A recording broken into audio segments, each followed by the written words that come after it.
નમસ્કાર દર્શક મિત્રો, હું નીતિન પટેલ. તમે જોઈ રહ્યા છો સમાચાર મેં આગેને જ. હવે જોઈએ આજના સમાચાર. મહેસાણાના ઐતિહાસિક મોઢેરા સૂર્ય મંદિરના સાનિધ્યમાં યોજાયેલા દ્વિદિવસીય ઉત્તરાર્ધ મહોત્સવનું ભવ્ય સમાપન થયું છે. શિલ્પ અને સંગીતના આ અનોખા સંગમને માણવા માટે જિલ્લા પ્રભારી મંત્રી સહિત મોટી સંખ્યામાં કલા રસિકો ઉમટી પડ્યા હતા. ગતરોજ ઉત્તરાર્ધ મહોત્સવના બીજા અને અંતિમ દિવસે જિલ્લા પ્રભારી મંત્રી પ્રવીણભાઈ માળીએ દીપ પ્રાગટ્ય કરી સાંસ્કૃતિક કાર્યક્રમને ખુલ્લો મૂક્યો હતો. મંત્રીશ્રીના હસ્તે કલાકારોને મોમેન્ટો આપી સન્માનિત પણ કરવામાં આવ્યા હતા. રાજ્યની અતિ પ્રાચીન સંસ્કૃતિના પ્રતીક સમાન સૂર્ય મંદિરના શિલ્પોમાં કોતરાયેલી કવિતા જાણે નૃત્યના તાલે જીવંત થઈ હોય તેવો માહોલ સર્જાયો હતો.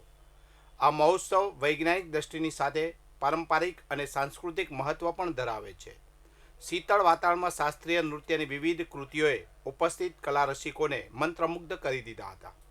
આ કાર્યક્રમમાં ધારાસભ્ય સુખાજી ઠાકોર, અગ્રણી ગિરીશભાઈ રાજગોર, પૂર્વ મંત્રી ખોડાભાઈ પટેલ, જિલ્લા collector S K. Prajapati, municipal commissioner Ravindra Khatale, Gujarat પવિત્ર યાત્રાધામ વિકાસ બોર્ડના ચેરમેન રમેશ મેરજા અને પ્રિન્સિપાલ ડિસ્ટ્રિક્ટ જજ એ.એલ. વ્યાસ સહિતના મહાનુભાવો અને પદાધિકારીઓ ખાસ ઉપસ્થિત રહ્યા હતા. नमस्ते, मेरा नाम जुगनू किरण कापड़िया है. मैं सूरत गुजरात से आई हूँ और मैं आज बहुत खुश हूँ कि मैं बहुत धन्य फील कर रही हूँ, blessed, I am very blessed कि मैं यहाँ मोढेरा सूर्य मंदिर में मेरी भरतनाट्यम कृति प्रस्तुत करने जा रही हूँ. और मैं भरतनाट्यम शैली में कीर्तनम पेश करूँगी. और जो गुजरात सरकार हमारा जो शास्त्रीय नृत्य है उसके लिए खूब कार्यरत हैं, कलाकारों को प्रोत्साहन देता है. और शास्त्रीय नृत्य मतलब भक्ति और अनुशासन का दर्पण. गुजरात सरकार और ये कलाकारों को ये प्लेटफॉर्म दे रहा है. और जो शास्त्रीय नृत्य हमारे भारत की जो सांस्कृतिक परंपरा है, हमारे भारत का सांस्कृतिक खजाना है, तो उसके लिए गुजरात सरकार इतनी कार्यरत है कि मैं यहाँ पे देख रही हूँ कि मुझे मैं कहाँ आ गई हूँ, जैसे मुझे स्वर्ग जैसा फील हो रहा है. બનાસકાંઠાના સરહદી પંથક થરાદમાં વિદેશી દારૂની હેરાફેરીનો પર્દાફાશ થયો છે.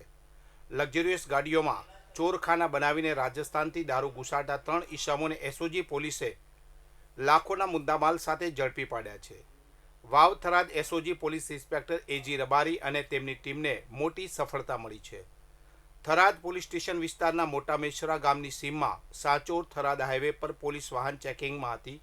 તે દરમિયાન રાજસ્થાન તરફથી આવતી 2 શંકાસ્પદ ગાડીઓ સ્કોડા રેપિડ અને મારુતિ સુઝુકી સિયાજને રોકવામાં આવી હતી.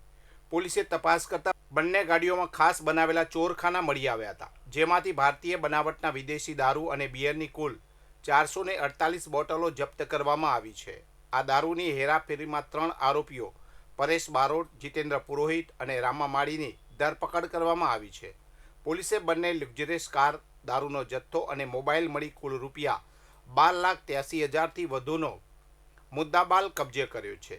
આ મામલે દારૂ મંગાવનાર અને મોકલનાર સહિત કુલ 5 શખ્સો સામે થરાદ પોલીસ મથકે 2 અલગ અલગ ગુના નોંધી કાયદેસરની કાર્યવાહી હાથ ધરવામાં આવી છે.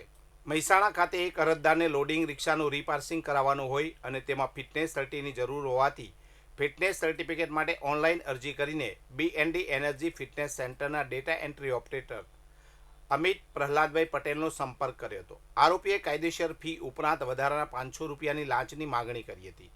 લાંચની રકમ અરજદાર આપવા માંગતા ન હોય મહેસાણા એસીબીનો સંપર્ક કર્યો હતો. અરજદારની ફરિયાદના આધારે મહેસાણા એસીબીની ટીમે લોચનું સટકું ગોઠવ્યું હતું, જેમાં અરજદાર પાસેથી આરોપી ડેટા એન્ટ્રી ઓપરેટર 500 રૂપિયાની લાંચ લેતા એસીબીના છટકામાં ઝડપાઈ ગયો હતો. આરોપીએ જેલમાંથી મુક્ત થવા ચાર્જશીટ પહેલાં મહેસાણા કોર્ટમાં જામીન અરજી દાખલ કરી હતી. સદર જામીન અરજી કોર્ટમાં ચાલી જતા આરોપી તરફના વકીલ મયંક બી આચાર્યની દલીલોના આધારે ડિસ્ટ્રિક્ટ એન્ડ સેશન્સ કોર્ટ જજ એ.એલ. વ્યાસે આ કેસના આરોપીની જામીન અરજી મંજૂર કરી હતી. મારું નામ મયંક આચાર્ય, એડવોકેટ મહેસાણા. અહીંયા મેં 4 દિવસ પહેલાં મહેસાણામાં એસીબીની છટકું ગોઠવવામાં આવેલું ફરિયાદીના આધારે ડેટા એન્ટ્રી ઓપરેટર 500 રૂપિયાની લાંચ લેતા પકડાયેલા જેની જામીન અરજી અમે નામદાર મહેસાણા કોર્ટમાં મૂકેલી. અમારી મુખ્યત્વે રજૂઆત જામીન અરજી માટે એ હતી કે આ કામના ફરિયાદી અગાઉ પણ આવી ઘણી બધી ફરિયાદો કરવા માટે ટેવાયેલો હતો. 5 અગાઉ પણ એને એસીબીમાં ફરિયાદો કરેલી હતી, જેની અમે કોર્ટમાં કોપી રજૂ કરેલી. ત્યારબાદ એને જે ફરિયાદી હતો એને ઓનલાઈન પૈસા ભરવાનું ફાવતું ન હતું, ત્યારે હાલના અરજદારે એના એકાઉન્ટમાંથી પૈસા ભરેલા હતા. એ પૈસા પાછા માંગતા લાંચનું છટકું ગોઠવી અને અમને પકડેલા હતા. એ પણ અમારી નામદાર કોર્ટમાં રજૂઆત હતી અને ફરિયાદી વારંવાર આવી ફરિયાદો કરવા ટેવાયેલો હતો. એસીબી સિવાય પણ એને અન્ય ફરિયાદો કરેલી હતી. એ પણ તમામ રજૂઆતો નામદાર કોર્ટે અમારી ધ્યાને લીધેલી. એ સિવાય પણ અમે સંજય ચંદ્રા વર્સિસ સીબીઆઈ વાળી જજમેન્ટનું સુપ્રીમ કોર્ટના સિદ્ધાંતોની પણ અમે રજૂઆત કરેલી.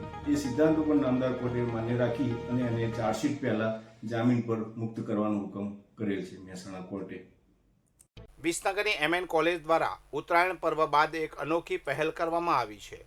કોલેજના વિદ્યાર્થીઓ અને સ્ટાફે સાથે મળીને શેરીઓમાંથી આશરે 100 કિલો જેટલી પતંગની દોરી એકઠી કરી પક્ષી બચાવો કરુણા અભિયાનને સાર્થક કર્યું છે. વિસનગરની MN કોલેજના પ્રાણીશાસ્ત્ર વિભાગ દ્વારા તારીખ 14 જાન્યુઆરીથી 19 જાન્યુઆરી દરમિયાન પક્ષી બચાવો કરુણા અભિયાનનું આયોજન કરવામાં આવ્યું હતું. કોલેજના પ્રિન્સિપાલ ડૉક્ટર RD મોડની પ્રેરણાથી શરૂ થયેલા આ અભિયાનનો મુખ્ય ઉદ્દેશ વિદ્યાર્થીઓમાં જીવદયા અને કરુણાના સંસ્કારોનું સિંચન કરવાનો હતો. પ્રાણીશાસ્ત્ર વિભાગના અધ્યક્ષ ડૉક્ટર HV જોશીના માર્ગદર્શન હેઠળ પ્રાધ્યાપકોની ટીમે આયોજન સંભાળ્યું હતું, જેમાં વિદ્યાર્થીઓ, NSS અને NCCના સ્વયંસેવકોએ ઉત્સાહભેર જોડાઈને પોતાની સોસાયટીઓ, જાહેર માર્ગો અને ઝાડ પર લટકેલી જીવલેણ દોરીઓ એકઠી કરી હતી. આ સામૂહિક પ્રયાસથી કોલેજમાં આશરે 100 કિલો જેટલી દોરી જમા કરવામાં આવી છે. જો કે ચિંતાજનક બાબત એ છે કે આ જથ્થામાં પ્રતિબંધિત ચાઇનીઝ દોરી પણ મોટી માત્રામાં મળી આવી છે. સામાન્ય રીતે આવી નકામી દોરીઓને બાળી નાખવામાં આવતી હોય છે, જેનાથી પ્રદૂષણ ફેલાય છે, પરંતુ MN કોલેજ એક નવી દિશા ચિંધી છે. આ એકઠી કરાયેલી દોરીને બાળવાને બદલે તેમાંથી વેસ્ટમાંથી બેસ્ટ બનાવવાનું આયોજન કરવામાં આવ્યું છે, જે પર્યાવરણ જાળવણી માટે એક ઉત્તમ ઉદાહરણ પૂરું પાડશે. મહેસાણા શહેરની સિંધી સોસાયટી પાસે આવેલી પટાવાળાની ચાલીમાં 40 વર્ષીય જંતીભાઈ વણકર પોતાના પરિવાર સાથે રહે છે. તેમનો મોટો પુત્ર પિયુષ કોઈ કામધંધો ન કરતો હોવાથી પિતા જંતીભાઈએ તેને અવારનવાર સમજાવતા હતા.